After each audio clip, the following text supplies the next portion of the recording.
Burada kim var ele? Birinci suroo. Ekinci suroo. Allah Taala uşul uçurda ne kılıp atat? Üçüncüsü. Allah Taala kaydı karap tur, kayı jaktı karap turat. Mынандай суроолорду берген экен да. Ошо алымдар анан ал жерде ошол жерде отурган үн чыкпай калыптырмы?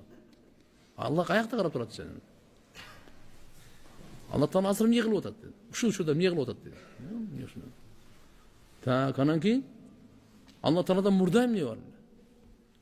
Эч ким суроо бербей калган экен. Абу Ханифа рахматуллахи алейхи айтыптыр, падышага, урматтуу падыша, уруксат берсеңиз, ушу суроого мен жооп берсем болобу dedi.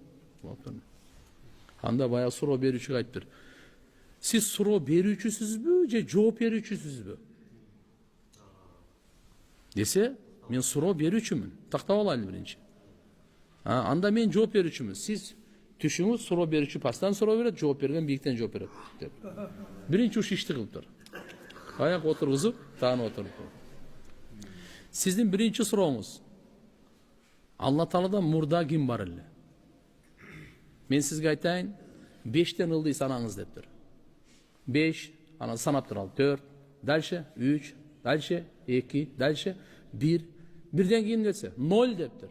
Жо барбы десе жок дептир. Болду, Алла бир, анда мурда эч ким жок дептир.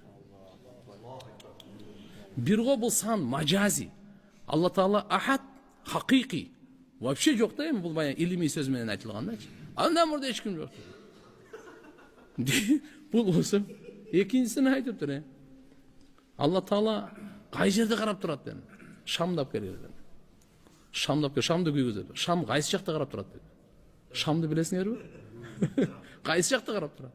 Бар жактан. Алла Таала бар жакта карап турат. Ким кай жерде эмне кылып атат? Бар жагын карап турат. Үчүнчү сурооңуз эмне эле депсе, Алла Таала азыр эмне кылып атат деп. Айтайынбы дептир. Капа болбойсузбу? Жок да. Азыр сизди мен түшүрдүм го, берге отурдум го. Алла сизге окшогон кордушунду түшүрөт дагы, мага окшогон иззаттын отургузуп коет дептир. Азыр ушундай кылып атат дептир.